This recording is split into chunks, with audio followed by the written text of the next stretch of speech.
Hey guys, Gavin here. Today I'd like to talk about the 5 mistakes that new brokers make. Now, before we get into that, please don't forget to hit the like button if you do like this video and go ahead and subscribe to our channel. Okay, so we're always speaking to lots of great folks looking to make a start in this wonderful profession of loan brokering. And in doing that, I wanted to share the 5 most common mistakes that we see people are making that prevents them from actually making money, and worst case, just causes them to quit. So here goes. Number 1, underestimating what really goes into becoming successful at this. There is no such thing as an overnight success, and I think we all know that, right? Yet so many start this thinking that it just doesn't apply to them. And believe me, it really does apply to them. The road to acquiring and then funding a deal is not a straight line. Sure, the theory is simple, but the reality is far from it. Dealing with clients, brokering those deals, and closing and making money takes skill, it takes knowledge. There is therefore a learning curve that you guys have got to go through. How quickly that happens is really down to how committed you are and how much time you're willing to invest into actually learning and getting those results. But understand it will not happen overnight, and success never does. Number 2 is paying for leads. Whether that be buying them or maybe doing paid advertising, please don't do it. At least when you're starting out. Leads are so easy to come by, it's crazy. But the problem with that is that they are almost always 99% trash. We have to think about how we monetize them. And if we're going to be paying, say, $30, $40 a lead, and that's a conservative estimate, it's going to require a lot of upfront investment to turn a profit. Sure, we can run the bad ones through credit repair and make a few bucks doing that. But often that doesn't even cover the cost of getting the leads in the first place, right? So let's say you don't really want to listen to what I'm saying right now, and you do want to go and do pay leads or buy leads, right? Whatever it may be.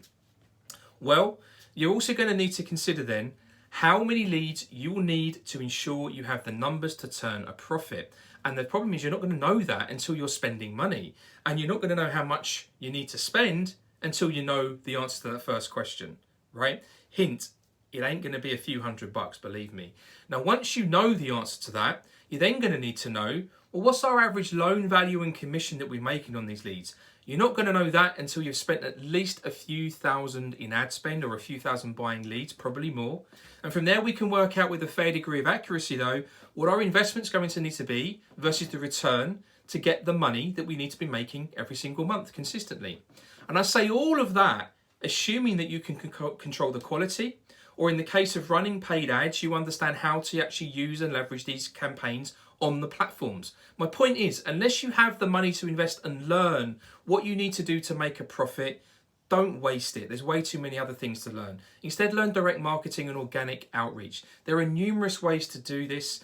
You can use LinkedIn, but that is saturated, I'll be honest with you. Way too many people saying and doing the same thing on that platform. My advice here is to go for what we call a multi-channel approach. Understand where your audience is hanging out there, both online and offline, and then develop messaging that resonates with that audience, not messaging that pitches or sells. Now, we've got other videos on this on the channel, so please do make sure to check those out. A multi-channel approach will get you lots of engagement, and getting lots of engagement ultimately gets you lots of deals. Number 3, trying to be all things to all people. You show me a wealthy generalist and I will show you a liar. Specialists make money, generalists go broke. There's not much else to say on that one. Number 4, chasing deals versus focusing on the work that gets those deals. You are going to find it very hard to make money if all you do is chase deals and become emotionally attached to the outcomes that you want, period. Instead, focus on the work required to make the outcomes you want happen consistently, that you can then scale those outcomes. Think of this like building a skyscraper. Now, that skyscraper will be amazing when it's finished, right? But it's not going to happen without work. And that work often starts with digging and laying a foundation to build on.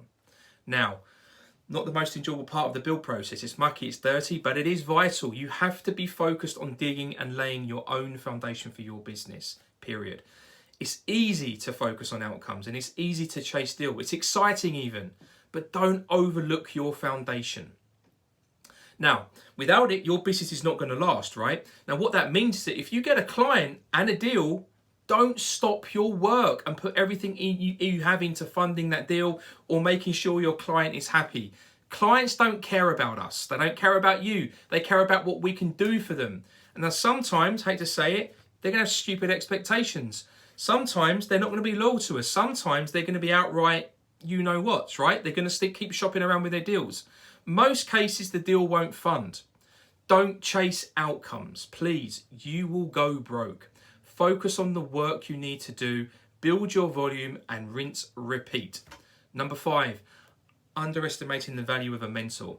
You can do this the easy way or you can do this the hard way. I learned this the hard way. My advice is to find somebody or a group of people who have been there and done it and therefore know what it takes to make money in this profession. Consistently make money in this profession. If you really are serious about achieving success at this, go get yourself a mentor. Learn from those that know more than you. Use them, ask questions, leverage them so that you are successful.